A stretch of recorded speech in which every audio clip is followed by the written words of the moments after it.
Hello, good morning sa mga ka-coin space. Ito po ngayon sa ating technical analysis para po kay XRP. Si XRP po ay makamahailan na umabot sa $3.66 or more than 200 pesos Philippine peso.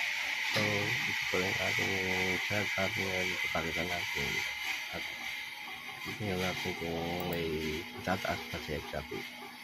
Kahapon lang po ay nag-retreat siya ng konti na kanyang price. Sa ngayon ay nasa 196.07 pesos po ang price ni XRP. So, hindi pa ako mayroon pa akong pundo sa CoinTraxPH. Kaya lang hindi pa ako magkapwede kasi hinihintay ko siya magbaba ng konti ay mag 152 pesos.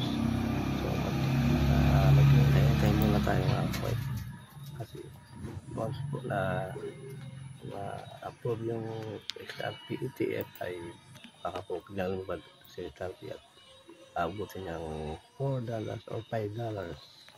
So malaki-laki yun na aking kinain kasi kapag ngayon pa makapag-enter na tayo dito kasi kaya mamauli tayo sa biyahe sa ma-upload yung XRP ETF ay lilipad at lilipad ang mga crypto kasama rin sa XRP, Bitcoin, Ethereum.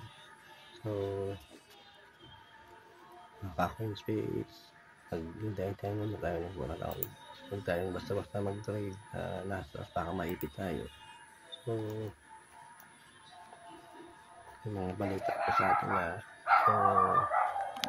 isang pinirma na po ni Genius at Clarity Act ni Donald Muslim na po catalyst yun sa mga crypto. Nagkaroon ng clarity yung crypto at mga regulation na malinaw na para sa crypto. So benefit naman na natin para sa mga trader at mga investor sa crypto.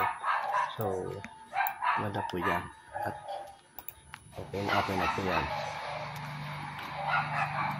Nakalaki ng kadagdag. Sa ngayon po ay market naman na sa XRP ay tumaas ko ng 2.6%. So ang kanyang market cap ay ang $200 billion. So laki-laki na po talaga. At sa USDT naman